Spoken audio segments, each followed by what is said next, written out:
judge how to trade exactly. Even with the US markets, I wasn't really able to get a hang of them. So it was somewhat difficult. So All right. eventually, this week turned out to be fairly okay. The only reason I made any amount of money was because of my Monday trade. Remember that Monday trade? You got the whole trend. Yeah, in which I got like one full move, right? So every single trade I took after that on Tuesday and Wednesday, I had like one good and one bad trade each. And on the last day on Friday, yeah, I lost money. But overall, the only reason why I ended up in green was because I let that one trade run and all of my losses, I cut them off, right? So I'll get back to this again when we talking about your trades. But the main thing to take away from here is the only reason I made any money was because I let one trade run and it captured a large move, Yeah, you pretty much bought right? at the bottom.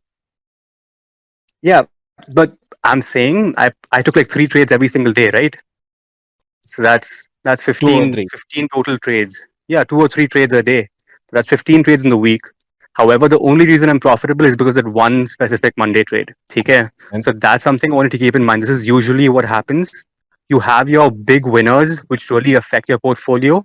Every other trade that I basically make, it's especially all the smaller trades like 20, 30 points, those end up basically canceling each other out. In the end, at the end of a year, my 50 biggest trades probably give me 50% of whatever I earned in that particular year. So it's very important for the way I trade to have those days. Okay, so let's just get started with you. all right, The sure. main the main thing the main thing with you is you are trading based on either emotions or based on some major fundamental factors, right? Or some major factor which you think will move the markets. So what happens with you is, random example, let's assume tomorrow the Fed announces that interest rates will go up, from tomorrow itself. Okay. So what you would do is on at 9:15 tomorrow, you would probably short Nifty. Okay, this is something that I have noticed. Now again, this is a pretty extreme example, but I hope it gets the point across. You are trading intraday, right? It isn't exactly about what your overall view is, because if you don't get the timing right, if you completely neglect your entries and exits, it's it's highly likely that your stop loss will hit and then later on your trade might perform. So this Yeah. is something you have to keep in mind. Fundamental factors. Okay, this is weak. This is weak. I expect the market to drop. Let me take a short position now. That can't be the way things work. Even if you have a preconceived notion, you have to stick. You have to look at the price action, get in at a good price, and then hold. The other thing I keep looking at with you is, I think on three or four of my trades, you've been really surprised that I go short when there's a green candle, and you're like, why are you going short now? I think this happened on Thursday, right? When we had that Yeah. big up Yeah. move Yeah. in Yeah. Bank Nifty, and the same thing happened on Monday too. On Monday, I went long after three consecutive red candles, and you had the same reaction again, dude. Bank Nifty is going to fall 3% today.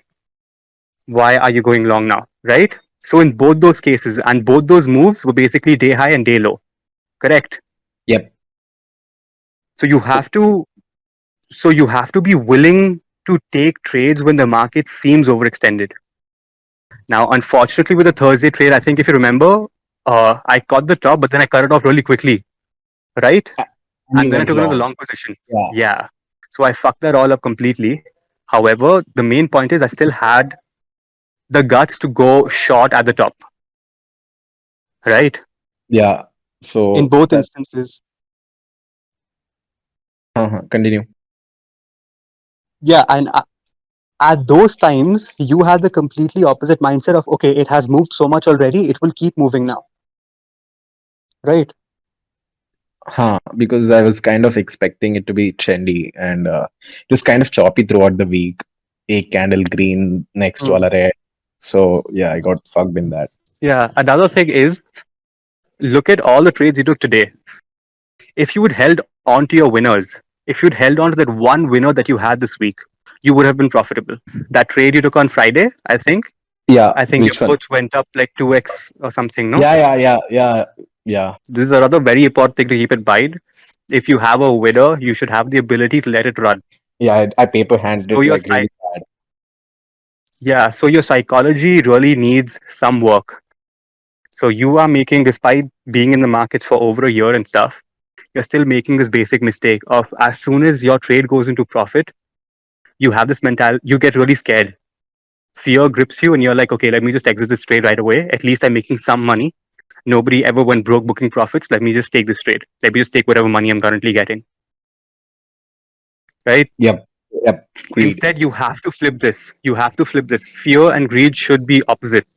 Basically, when a trade is going in your favor, that's when you can. I actually physically say it out loud, but you can do the same if you want to. It might sound retarded, but it works. When your trade is in profit, then just tell yourself, okay, now is the time to be greedy. When my trade is in a profit, that's when I can be greedy. And when a trade isn't going your way and it's dipping, it's coming near your stop loss, that's when you should be scared. Instead, you do the opposite, right? Yep. When a trade is about to hit the stop loss, that's when you start praying for reversals and stuff. Yeah, it's kind of like an over exaggeration, but yeah, pretty much. Uh, somewhat. Matlab, obviously, I don't exactly know what went on in your head now. That's another thing. The other thing is there's no DD involved in anything you do. Oh, You haven't like you haven't back tested enough things. At least gap ups, gap downs. What's the tendency of a market?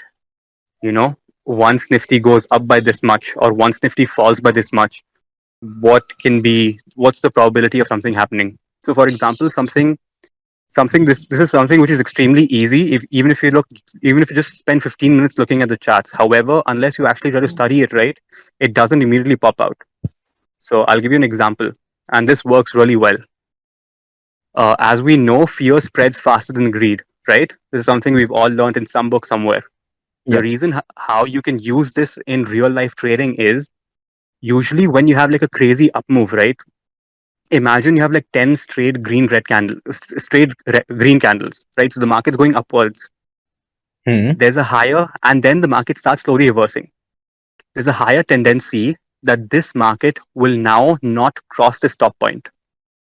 So if you take a short position somewhere near the top after like 10 straight green candles, there's a very high probability that the markets will either fall or it'll hover around that range. So it's basically a free trade because there's very little probability of the markets actually breaking the day's high. Okay? Again, I'm not talking about trending days. Trending days are different. Trending days don't have 10 straight green candles, right? Now, the way how fear spreads quicker in the market is something like this.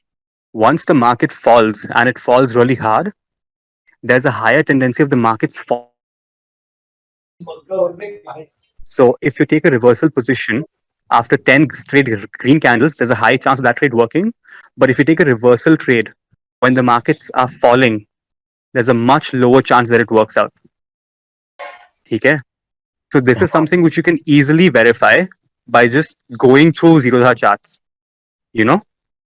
Because days in which this happens, in which the market goes up and then it falls down, you'll have a wick there, right? You'll have an upper wick there on the daily chart. Is this what you did on Thursday? What I did on Thursday, matlab? Arey, Thursday pe you कौन सा वाला shorted the trade? market at the top, na? हाँ हाँ हाँ Is this what happened? Like you saw continuous green candles, then you हाँ saw. something similar. Acha, okay. Yes. I mean, same thing for Thursday as well. Same thing for Monday as Arey, well, right? I mean, Monday was So both much. both the trades. You actually went long on Monday when the market dumped, and within like the first 5 minutes itself. Yeah. No, the point I'm trying to make is not about these specific trades. The point I'm trying to make is this is something which you can easily learn by just looking at the charts for half an hour. Okay. So if you had this information, you would be able to trade much better. However, I don't really think you've taken the time after trading hours are done to actually go through and find probabilities in the market. What are the chances of this happening? What are the chances of that happening? This is an example. I use this example because it's fairly easy for you to verify. Okay. Yeah. I've backtested this, and obviously I backtested this in detail. However, just a cursory look at the charts will just confirm the same to you.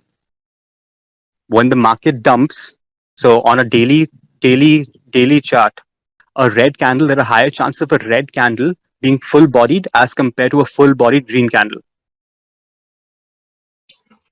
Makes sense. Yeah, that actually makes sense. Yeah, so this can help you in, taking those trades when the market moves up by a lot. So you can just short the markets there and be fairly confident that either this trade will make me some money or I might just make a lot. I probably won't be in a loss. I can get away with a small stop loss and having a large risk to reward. And the advantage of learning stuff like this is this will help you let your winners run. The reason why you didn't let even one of your trades run is because you have no conviction. By conviction, I mean you don't know how the markets will move. You don't know whether the markets will now break days high, break days low, or what happens. So you enter a trade and now assume it's 20, 30, 40, 50 points in profit. You still don't know what the markets will do in the future. You have no plan. समझ में आया? Ah, I get it. I get So it. you will paper hand that trade. So now what happens is the market's at the top and I short that. Okay? The market falls down by 50 points, but then it goes back up by 40 points. At that point, you might quit the trade because your mind is obviously going here and there. However, I have the conviction to hold that trade and just let it run because I know the probability is that this market's top won't be broken. That makes sense. I've, समझ में? huh. Yeah, I guess I get it.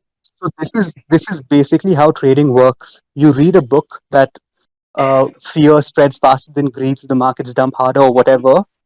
Then you backtest something on a on a chart, any chart, and then you try to form something around it. If you're trading, for swing trades or something, you can figure something out. For intraday, this can help. So you need to have a bunch of studies that you've done, and that will really help you hold on to trades. Because once you have the math right, there's a 60% probability of this happening. I remember I sent you today. I sent you a copy of the trading journal, right? I have probability written there, and you just You left it wrote all 50, blank. yeah, 60. Yeah. Yeah, that's because I didn't Yeah, so I really know what the do probability maths. is of this trade working. And what the mathematical probability is. So if a trade is at 60% probability of it working, I am okay with letting that trade run. And not even looking at the charts too much. Okay, but if it's a 50-50 trade, I'll cut that trade short.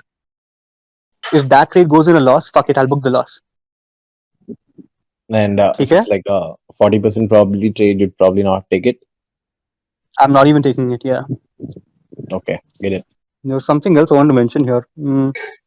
चलो अभी याद नहीं आ रहा. Okay, coming to your trading journal. Huh, bro? So in a trading journal, do this live. Even when you're taking live trades, maintain like a diary or an Excel sheet. And as soon as you enter a trade, right, write down your reason for it. Okay, entering now because it hit Fibonacci 61, and I want to go short. And then before you exit a trade, write down your reason for it. Then you have another tab for post trade analysis. Once the trade is done, and then you see how the market behaves, then you can write down, oh man, held on to this trade for far too long, or I should have let this trade run for one more candle, or whatever it is. So that at the end of every week, you can go through all the trades you've actually taken, remember what the reasoning is behind them, how you felt emotionally while taking that trade, and then improve upon it. Okay? It's very easy to say let your winners run, but it's very hard to implement. However, suppose you've written it all down this week. So now you would be able to look at your 6 trades of this week and say, oh, you know what? In two of my trades in the past week, I cut my trades short too quickly.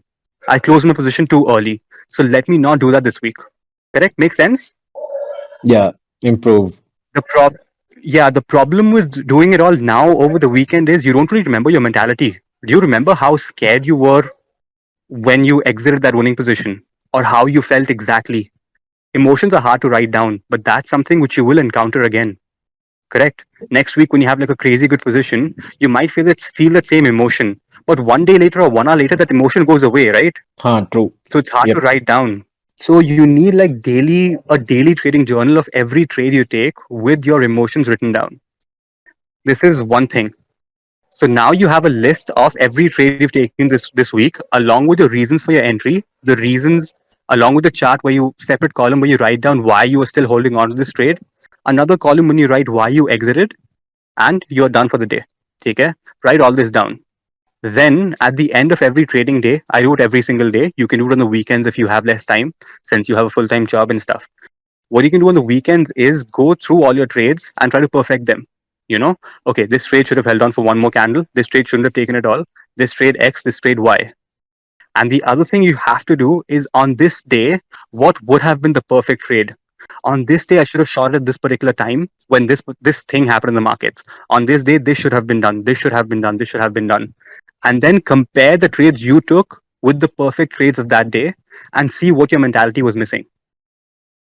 Okay? Maybe even though you made money on Tuesday, you could have made by going long on the market. Okay, on Monday you made a lot of money by going long on the market. But once you look at the perfect trades, you might just figure out, dude, it would have been so much simpler for me to just short these markets and hold on. Okay. So when Fair this enough. happens, Yeah. maybe it's easier for me to short the markets, and that will help me hold on to positions which I know for a fact will help me make money. So it all boils down to the first point. You have to let your trade winners run. You need those big wins to make money, at least according to me, unless you're like a pro scalper, right? Or you're doing something like that Sagar guy, who's, the guy who made like 50K on $700 brokerage. This is how you go about it. You need those big wins. Okay. Makes sense. Okay, so daily trading journal where you write down what's happening as you're taking a trade along with emotions. Then you are trying to improve upon those trades. That's step 2. Step 3, what are the perfect trades for that particular day? Step 4, what is the difference in my mentality between the perfect trade and the trades I took? Okay, these 4 things is what comes under one trading journal. Okay. Can you repeat that? I want to write it down. Write it down. 1, live trade. Okay. Yeah. 2, perfect those trades. Mainly focusing on entries and exits. Write that down. Entries and exits. Okay. 3 Mm. 3, perfect trades for that day. and 4. 4, difference between the perfect trading day and your day. Got it, bro. Yeah. And along with this, keep making new DDs. You should have like, you can have a realistic goal, maybe one new DD a month, or maybe one simple, it could be extremely complicated. It could be 15 minutes long, it could be one day long. That depends on you. But keep trying to figure something out. Because in the markets, like suppose you want to figure out whether it's a good idea going long when it's a gap up day, and up till 10 o'clock, the market has been very bullish. Suppose you want to figure this out. Just by doing this exercise, it will directly improve your trading. Because suppose if you get a positive answer that yes, you should go long because the probability is 70%, then great, you have a strategy in place, at least somewhat in place, right? And if it doesn't work, at least you know not to take that trade. समझ में आया? Huh. Okay. So if something has a 30% probability, that doesn't mean it's a waste, because you might just be able to flip the switch. Instead of going long, just go short, and now you have something with a 60% probability. To say So is whatever time you DDs. spend on making Yeah. DDs, They're kind of yeah, crucial. whatever time you spend on making them, they will always benefit you. You are never ever wasting your time starting a DD. It will always give you something productive, 100% of the time. That's rare, man. नहीं चलता क्या क्या problem पता नहीं उसमें क्या करना पड़ेगा ठीक कर क्या the fuck Yeah, do you have any questions or doubts? I think I need to work on my journal and hold my winners. And that's pretty clear to me. Hmm. Holding the winners does take work, right? Because it's easy to say, but hard to implement without any mathematical evidence. Another thing which you can take away from this week is when things aren't going your way, or if you don't understand the markets, don't trade as aggressively. right? If I had like 5 trades on Tuesday, Wednesday, Thursday, Friday, I would be in a big loss for this week. So another reason why I made at least a little money was because it scaled down somewhat, right? So trade more when you're winning in a day, trade less when you're losing. If you have like 2 loss-making trades in a day, you're done. However, if you have like 2 consecutive winning trades, you can think of trading more aggressively on that particular day. So you at least understand what the market is doing, right? Which is why you were green for those 2 trades. Make sense? I've seen I've seen too many people when when they have like one good trade and they've made like 5K, they stop trading for the entire day because you know what, I made 5K. However, that same guy, when he has a 5K loss on that day, he'll keep trading, trying to recover that money back and getting it back to zero. And eventually what happens is that 5K becomes -10. And that 5K profit that you had, that remains 5K because you didn't trade anymore. Make sense? So this is Very much. again similar to fear greed psychology, where people just do the exact opposite of what they're supposed to be doing. People get fearful when they're in a profit when they should actually be greedy at that particular point of time. Chalo, I think ho gaya. और कुछ बात करना है? No, I think it's pretty clear from my end. If anyone wants to ask any other questions. Okay. You guys have questions? अब छोड़ो, कल क्या होगा ये बताओ। कल क्या होगा नहीं पता मेरे क्या को, कुछ नहीं पता. क्या फायदा तुम्हारे Even ड्राइंग्स का? even even for the next week, I'll be trading pretty passively, trying to take as few trades as possible, probably at an average of 2 trades a day, mainly because The I don't put truly understand what the markets are currently doing. If the I puts start making some money, expanded that's too when I'll much. scale up. The Hmm? puts expanded too much after market close. Yeah. Even Wix is being very, very weird. So Wix on Thursday it dropped by 2.8%, and on Friday I think it went up by 3%. So it's pretty confusing at this particular point of time. Yeah. So no overnight, no risky. Should always be on the sides for OTM. I'm asking, not telling. Is someone saying something? I couldn't hear. If anyone else is not asking, can I ask you something, Mukesh? Hello, am I? Yeah. Are you asking Mukesh questions or me? Um, okay, either of you could answer this.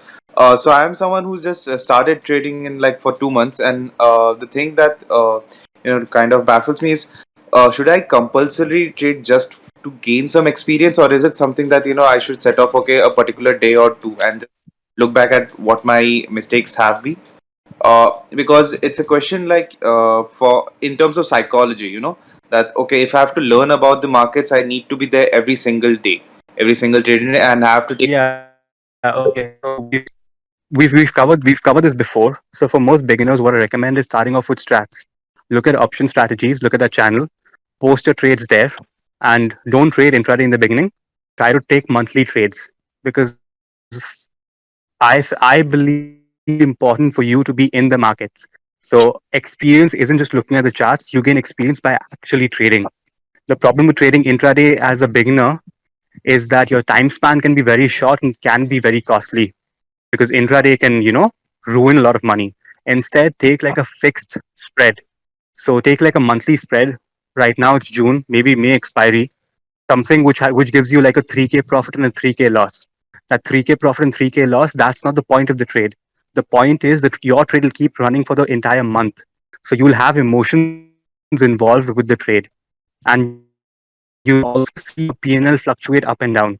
So you will be able to better judge how you feel.